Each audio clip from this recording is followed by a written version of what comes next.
it was like music. And it's like this really cool moment where she's, he's behind her, and then his arms kind of wrapped around his neck, and you could literally feel the intimacy between them. Hey guys, welcome to 24/7 Comics Book Club episode. I have no idea right now, but I'm your co-host, Carl Choi, publisher of 24/7 Comics, and my co-host, Nerdy. Wait, Hey, it's not Magic Nerdy. Nate. You're Nate. What's up, Nate? Hey, how's it going? It's Magic Nate here. All right, Magic Nate is here, and he is a fresh face to the 24/7 Comics Book Club. And we were just having some dialogue in the 24/7 Comics Telegram, and we just said, you know what?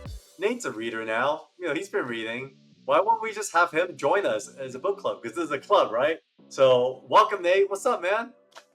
Hey, thank you for having me. I'm so glad to be now part of this awesome club. And you're right, I'm getting going and learning all things comics. Super stoked about that, especially being a kind of a noob in the space. I know. I mean, Nate has a longer story. I think later we're gonna do an episode where you're gonna show us some of the classics that you used to read, right? Absolutely. I'd love to show off some of the stuff that I've collected, especially when I was a kid. So let's tune in for that a little bit later, folks.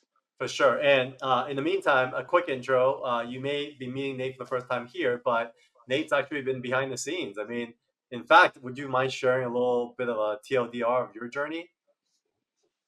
Sure. I'm a professional magician. I also work in the escape room space, but uh, thanks to the wonderful powers that be, I get to help out and hang out with the 24/7 Comics crew, and I get to do some of the behind the scenes stuff that y'all don't even really realize happens, especially making sure that we bring something great for you to be able to enjoy, endure, and just overall take on as not just audience but fans of a classic way to display your art. Yeah, exactly. And I think it's been really good having Nate because you might see Nerdy Barbie, Sarah, and I on the streams, but Nate's always there, having our back and making sure we're reminded to do what we're supposed to be doing. But we thought today would be super fun because we're about three of seven chapters through Do a Powerbomb. So we thought, why won't we have Nate just come join us for episode 4? So with that said, Nate, are you ready? Absolutely, I have my comic ready to go. I am so stoked. All right, we are going to dive in. But before that, we want to share a little bit about what's been happening in 24/7 Comics. Lots has been happening. So, first of all, if you haven't checked this out already, please subscribe to our newsletter as well as subscribe below and like this video. But I do want to say, Nate, great job, guys, for getting this whole 24/7 comic shop set up. And should we talk a little bit about what's on the store today? Yeah, let's take a little look at it because one of the coolest things you guys could see, not just the fact that our web store is uh, brand new to the scene, but you can check out some awesome titles and some pretty cool pins on there as well. Yeah, speaking of pins, I mean, I'll grab those and show them off right here. Boom! We got the whole collection, and there's probably like a crunchy way to display it. But if you were to go on our site, you'll find that we have a full collection of characters from this book called Evermind by Sean Chen and Daniel Wu.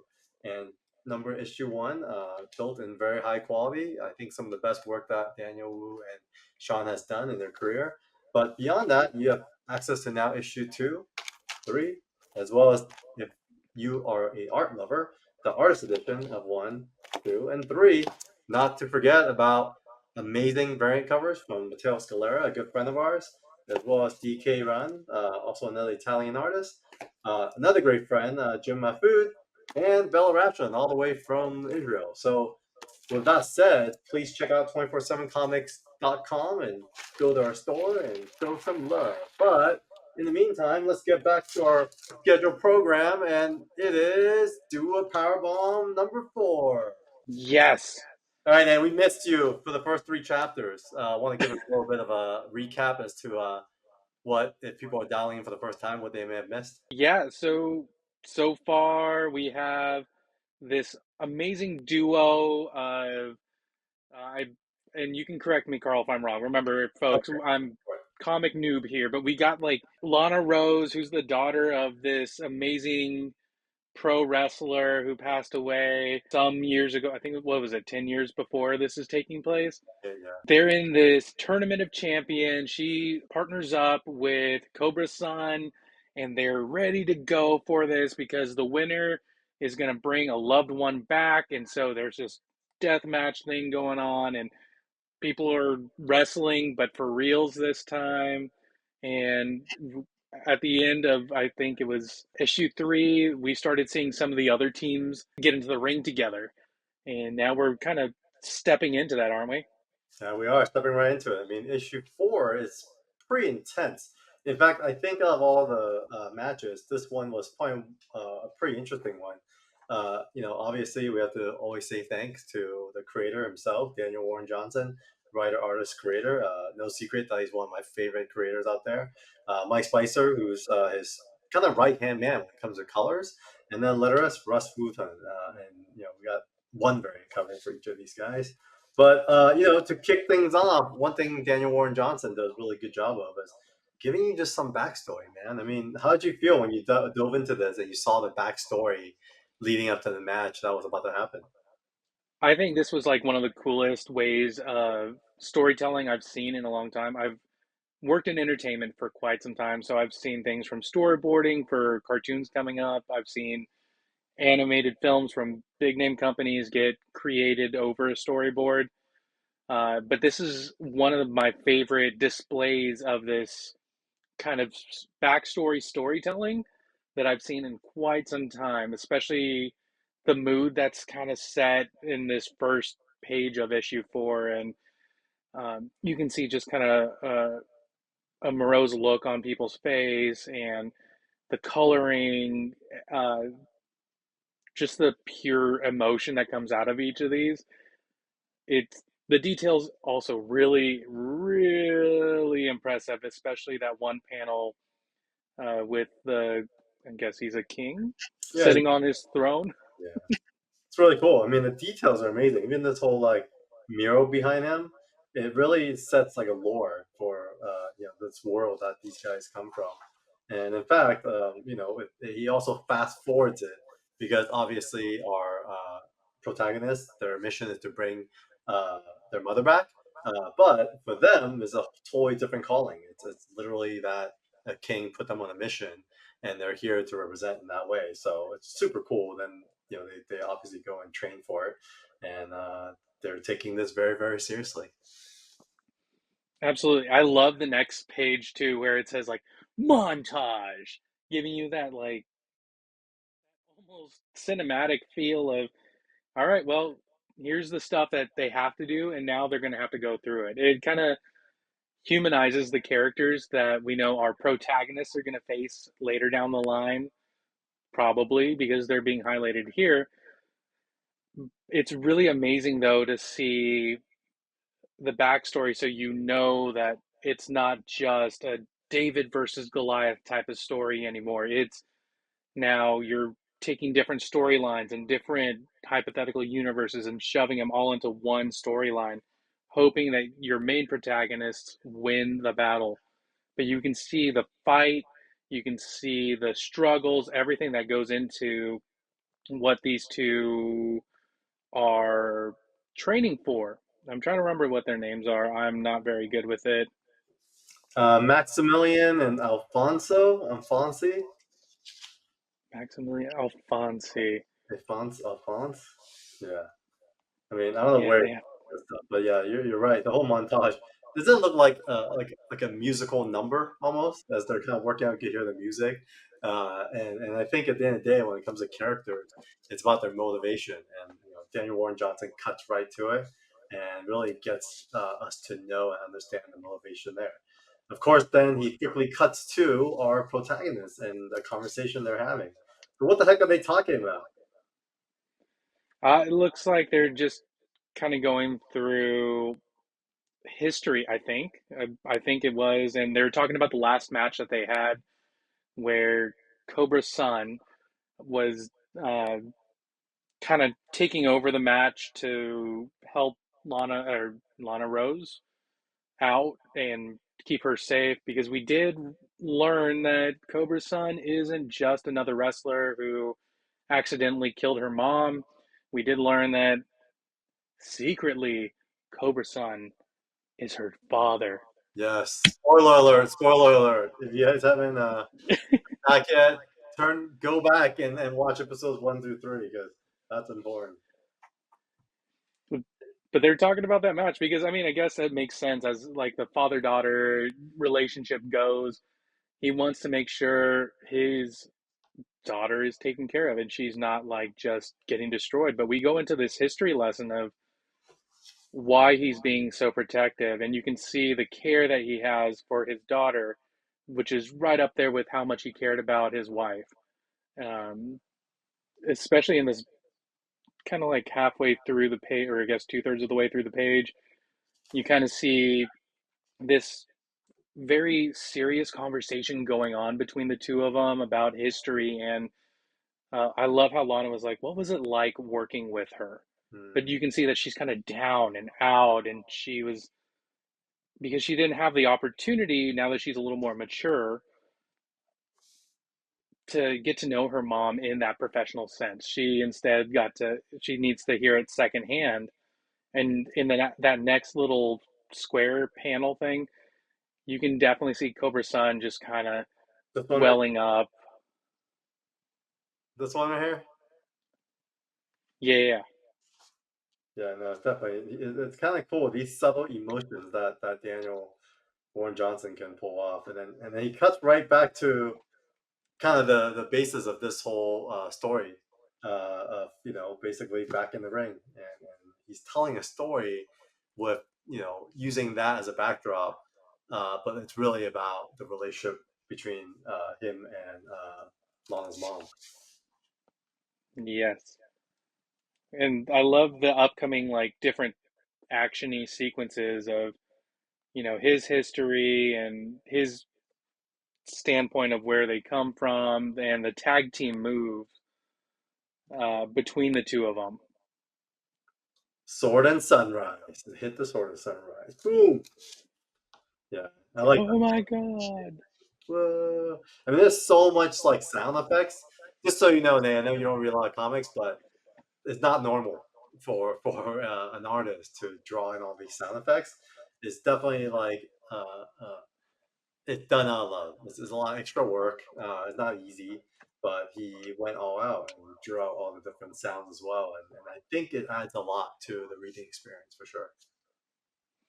I completely agree because even like just the actions, it doesn't have any onomatopoeia to it typically, but you see something like hoist and then the jump as along with like the movement lines that are in that center of that page with sword, and then you see explosions around it along with looks like some jagged lines with sunrise, and then it just kind of goes back to like a basic ding ding in the bottom right corner because you can hear almost like it makes you almost hear that silence that kind of surrounds one of those epic moments at any time. One of Right. those moments where you could hear like a fly fart across the room kind of moments. And it's just that ring of the bell. Yeah, the Connect energy is no joke, man. Then we kind of cut back to, I mean, I really like these moments too, where it's like she knows how to transfer what she was thinking within the context of a match perfectly, and the way she moved, it was like music. And it's like this really cool moment where he's behind her, and then his arms kind of wrapped around his neck, and you could literally feel the intimacy between them. That they're celebrating together, but then there was this moment of like of love between them. So I think it was so well captured that's just totally undeniable.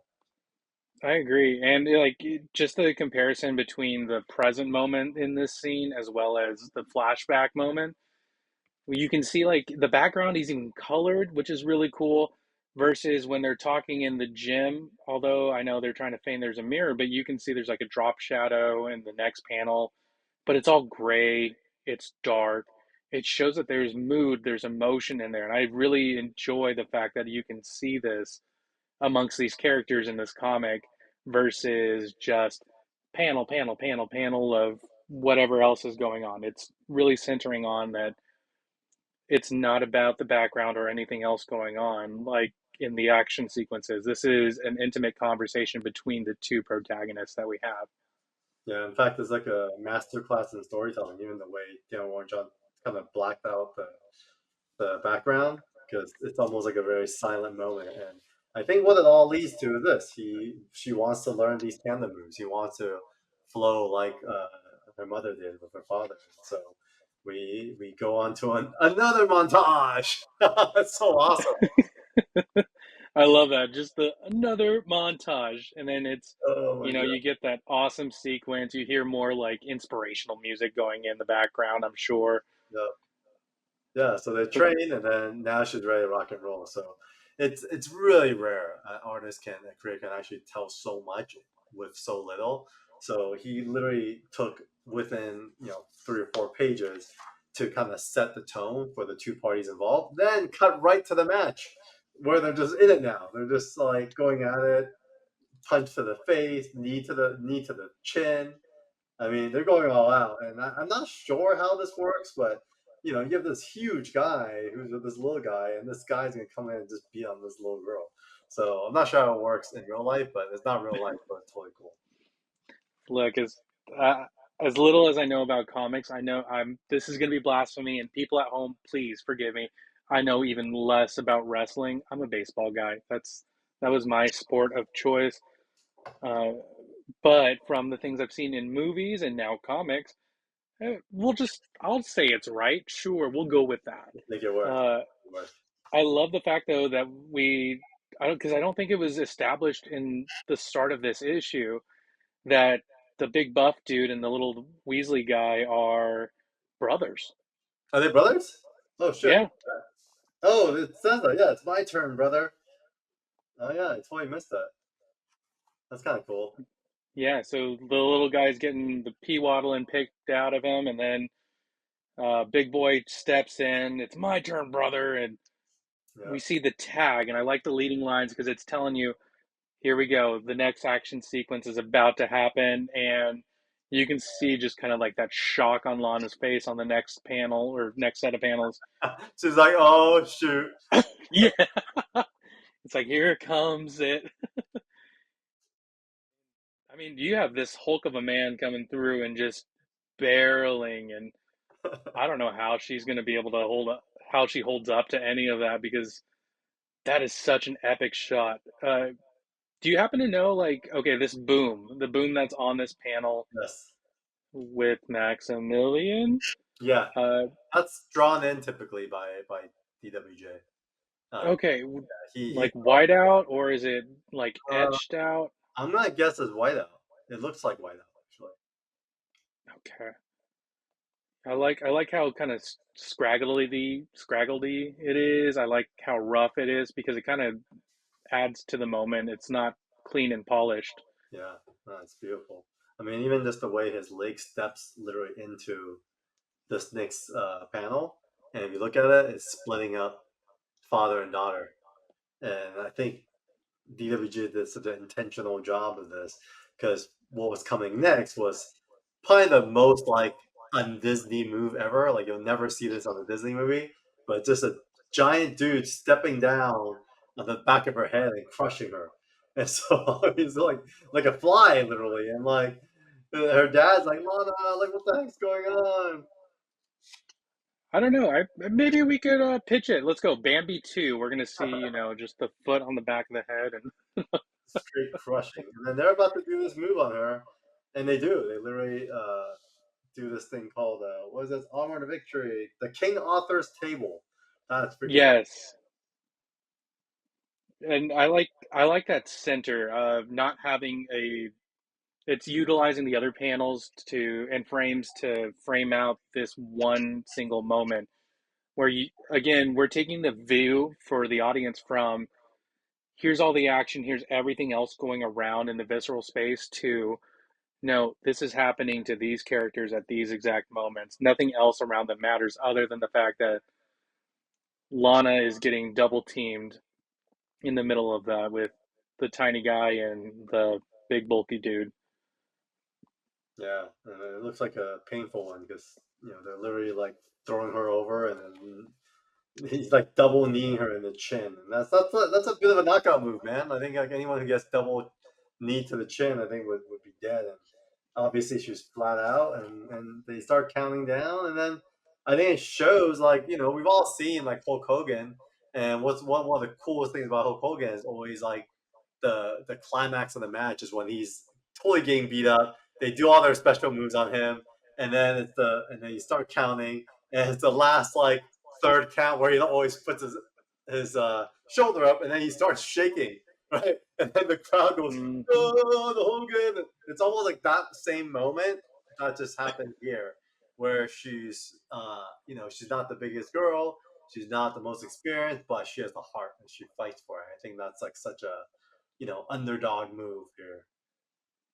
Absolutely. And I love how you can see the audience goes crazy for it, including the necromancer guy who's announcing the whole thing. But Oh yeah, here it is. Like, holy crap, he kicks out. hmm Yep. and you can see Cobra Sun's also like, yeah, we just did it, yeah. All right, so here goes. It's basically like he's still a little far away, and then they said let's just end it, and then she's about to get so close, but she gets yanked by her hair. So this guy is a kind of an abusive dude. There's no holding back for this one for sure. Yeah, my goodness, stepping her head, yanking her hair, and And but just as like a quick view on the next page that we have is like just looking at it from a distance, you can see there's action going on somehow, utilizing those awesome sound effects for each panel. hmm, Because from a distance, we can see pow, we can see people chanting Lana's name for a couple of them, and then you see the ooh, uh, because you know something happened. yeah, and she stands up, and she's totally wrecked, but she's still standing up. And then, obviously, our necromancer, is like, show of strength. She stands up, and what does she do? What happens here? I'm going to get her back. Oh, basically, she's just like almost this new charge of energy, reminded of her mother, and says, screw you, and jumps at him and does this. Yeah, it kind of made me giggle with the like, my name is Lana Steel Rose. My mom was you a Steel Rose. It just Yeah. one of my favorite movies of all time is The Princess Bride. I don't care who judges me Dude, for not it. a total Princess Bride. That's hilarious. Right? It's that moment towards the end of the movie. Yeah. Spoiler alert for those who haven't seen a movie that's like 20, 30 years old. Uh, it's when Inigo Montoya is facing the six-figured man. He gets stabbed a couple of times. He's like, "My name is Inigo Montoya. You killed my father. Prepare to die." And he keeps repeating it over and over again. It chases him down. Oh, that's hilarious. And it's funny because if you think about Game of Thrones, uh, Pedro, remember the character he played? Do you remember that moment where it's like, you killed my daughter, you killed my sister.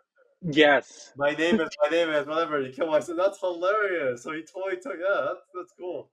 How history kind of informs the spots. And yeah, that's her motivation. And we bring her right into it. So she does this clothesline and he knocks him out, tags her dad.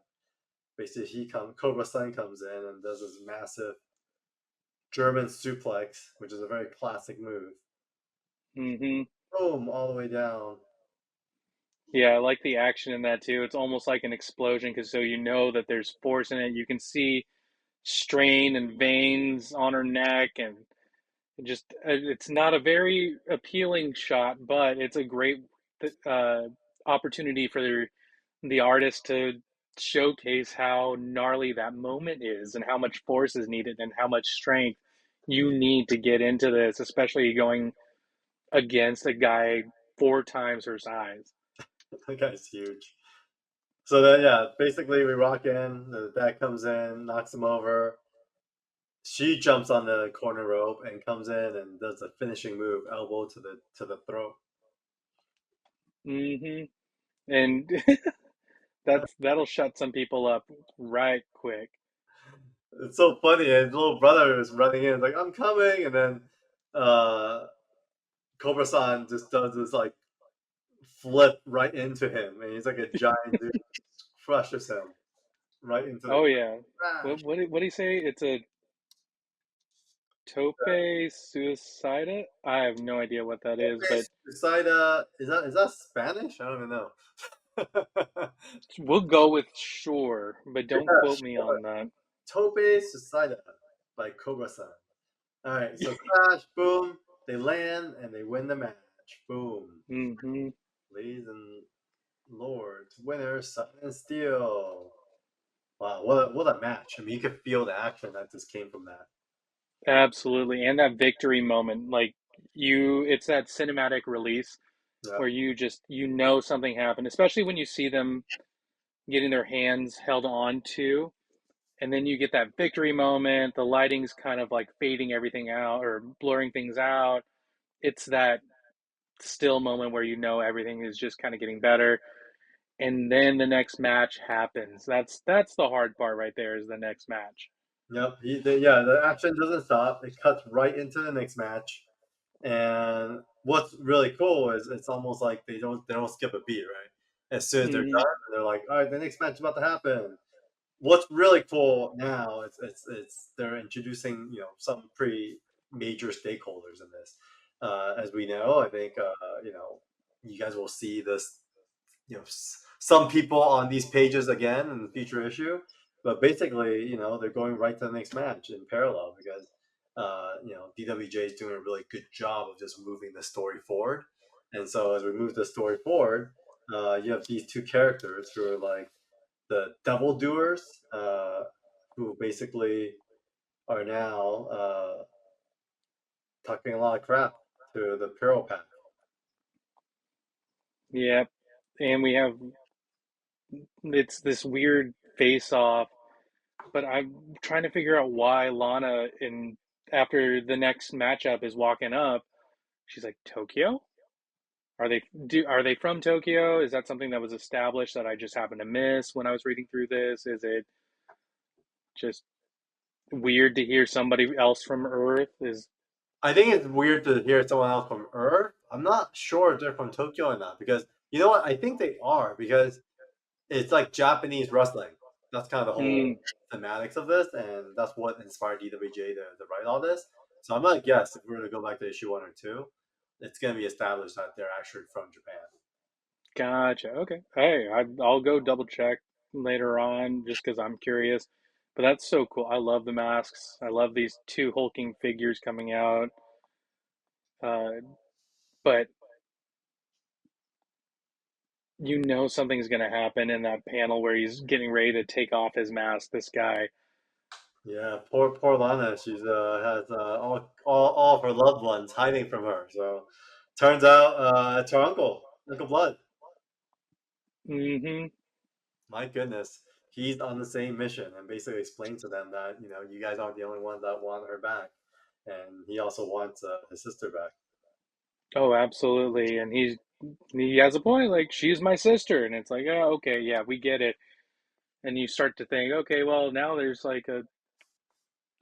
three people going after the same person, but I don't. Nobody likes the fact that you can see in that last panel him saying that makes this my as he's trying to say fight, it's getting cut off. So you know something bad's about to happen right there. Dude, and that's how he moves the story forward. He doesn't let anyone take a breather. Literally, like every time like something's about to open up, reveal itself, or whatever, he cuts in with the next action shot. And this is what happens. Like those guys are being established as like not very ethical fighters. So they come in, does a freaking like back elbow to the guy's neck. As the guy is taking off his mask, so you see the mask is flying off, and the Hmm. guy's out. I mean, it's just he's out cold. And so now Uncle Blood is left to be on his own, but then he takes on these guys by doing this, you know, kick to the neck. But then this dude's kind of like, "Is this the best you could do?" It's really creepy. Like Right? it's like one of the worst things because there's nothing okay of somebody who is willing to lose everything is pretty frightening, but nothing is scarier than somebody who has nothing left to lose. Yeah. So this guy jumps in. Then the match comes right in, and he punches him in his stomach, knocks his air out, and then gets him on his back. then it's almost like they're moving right to the finishing move. It's like probably the fastest match for the whole tournament. Well, I mean, the match didn't even technically start. That's true. They're just trying to finish him quick. And then he's like, no. She's like, no, let's finishing move. Coin pouch of Judas. That is hilarious. The, Yep, and she just sacks him right there. But it's amazing because you see something. I mean, that move that killed U.S. Steel Rose, the mom in the first issue. You can see almost like a parallel happening here, where you're like, oh, oh yeah. crap. Neck is also cracked like this, too. Same thing. Hmm. I didn't catch that. That's crazy. That's And it's and especially like their siblings, but also you're like, oh my gosh, are they really gonna destroy another character hmm. who's in this storyline with the same kind of like way? Uh, Of so course. that's why on the next page, like it's almost redeeming to kind of see the uncle, was his name Uncle Blood, Yeah. kind of tell them like, screw you. So you know he's still alive, but he's definitely struggling there. Yeah, and he won't tap out either. Like he usually, in these matches, you would tap out before getting choked out, but he won't do it. He's just apologetic to his sister, and he's totally out. And the match is over, and they just keep going, and they keep choking him, and then they won't let go, and then jump. This guy goes Hmm. in for a move, and basically cracks his neck. I guess. Poor kid. Poor. Yeah, which is absolutely frightening. Yeah, what a jerk. And it really does establish like this these other two wrestlers as like the ones you love to hate. You're just kinda like, wow, they went so far The bad guys, essentially. for sure. Especially with them checking up on Uncle Blood, and then we get into like this med bay area that nobody knew existed, and you have what's his name, Necroton or Yeah, whatever his name is, good time. just kind of like trying to reassure them that okay, he's not dead, probably should be, but he's got the best doctors for his wrestlers because we can tell this dude is just in it literally for the wrestling. He's not even in it for uh, or he's only in it for the entertainment value and really nothing less because that's what he does. Yeah, pretty much. And so while he's arguing with Lana, Koro-san goes and you don't know what he's up to. He's looking for something, and then he goes and grabs his bat. And this actually next moment is probably one of the best page flips for a long time for us comic book fans. I don't know, Nate, you watch TV or not, but boom. Why this Yeah. is literally a page out of The Walking Dead. If you've watched The Walking Dead, Negan is probably one of the most hated characters. Oh, that's right, Negan. And then he has what was the name of his bat? Was it Lucille or something like Lucille. that? So he pulls out freaking Lucille, dude, and he's like, we're gonna show up just how real this thing can get. So, Hmm. man, what a freaking moment! Like, no holds barred. It's on now. No more effing around. DWJ is best. I feel like this is literally like the heights of DWJ storytelling. This gives us a little preview into issue 5. Looks like our protagonists are gonna go after these two guys who just took out Uncle Blood. So, how do you feel, man? Issue number 1 concludes. Oh, issue number 4 concludes for your comic book club episode 1.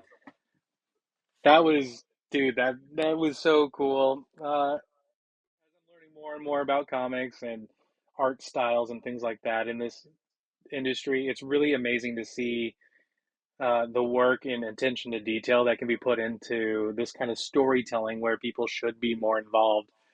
I absolutely loved going through this, especially issue 4, getting to see a different way that DWJ is doing his storytelling instead of, oh, you got this story, a linear storyline, but starting us off with that um, backstory on who the antagonist is going to be, the main antagonist for the issue is going to be, and seeing all the training that's leading up to what's coming up. Like I loved the setting, I loved seeing strain, I love seeing action happen within these pages. Yeah, it's amazing. So No, every time I reread the series, I mean, it just literally speaks to me more, and I catch a lot more detail. Like today, you called out so many of these like sound effects that I didn't catch before. Like the montage, and then montage again. I mean, those little kind of like backdrop moments are so freaking cool because you see it as almost like designed to give it context for the background, but it actually helps inform the storytelling as well and gives you like this layer of sound that's happening at that panel. So Nate, welcome to Comic Book Club. We're going to have you with us for the next few episodes. So, folks, thanks for tuning in. If you haven't subscribed or liked this video yet, please do that now. And if you haven't visited our 24/7 comic store, please go to 247comics.com and check out what's in our store for you. But until then, we'll see you at the next episode for Do a Powerbomb Comics, the number 5. dream and desire.